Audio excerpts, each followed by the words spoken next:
देशभरात 73वा प्रजासत्ताक दिन साजरा करण्यात येतोय। दिल्लीमध्ये राजपथावर राष्ट्रपती रामनाथ कोविंद यांच्या हस्ते ध्वजवंदन करण्यात आलं। यावेळी पंतप्रधान नरेंद्र मोदी, गृहमंत्री अमित शहा यांच्यासह मान्यवरांची उपस्थिती होती।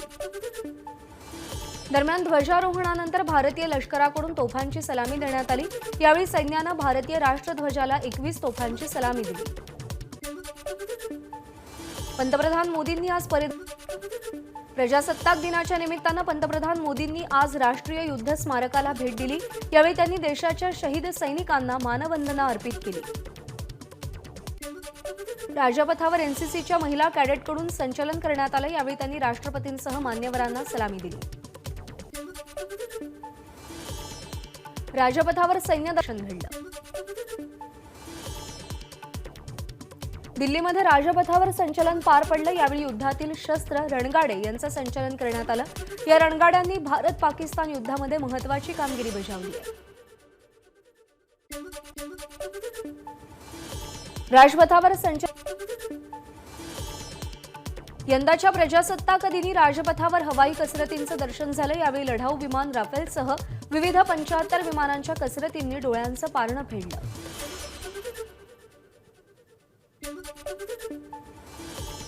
ग्रुप कॅप्टन गौरव आचार्य दरम्यान लढाऊ पंजाबच्या चित्ररथातून भारतीय स्वातंत्र्य लढ्यातील पंजाबचे योगदान दर्शवणारा चित्ररथ साकारण्यात आला।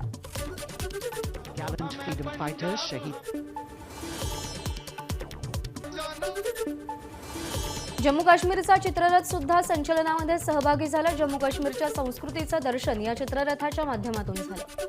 उत्तर प्रदेशचे मुख्यमंत्री योगी आदित्यनाथ यांनी आज लखनौमध्ये ध्वजारोहण केलं।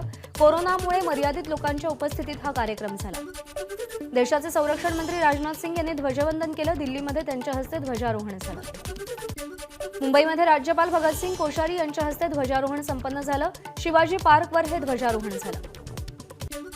प्रजासत्ताक दिन कार्यक्रमामध्ये मुख्यमंत्री उद्धव ठाकरे प्रत्यक्ष सहभागी झाले। शिवाजी पार्कवर मुख्यमंत्र्यांसह रश्मी ठाकरे, अस्लम शेख यांचीही उपस्थिती होती। प्रजासत्ताक दिनानिमित्त वर्षा निवासस्थानी मुख्यमंत्री उद्धव ठाकरे यांच्या हस्ते ध्वजारोहण करण्यात आलं। रश्मी ठाकरे, पर्यटन मंत्री आदित्य ठाकरे, राज्याचे मुख्य सचिव देबाशिष चक्रवर्ती यांची उपस्थिती होती।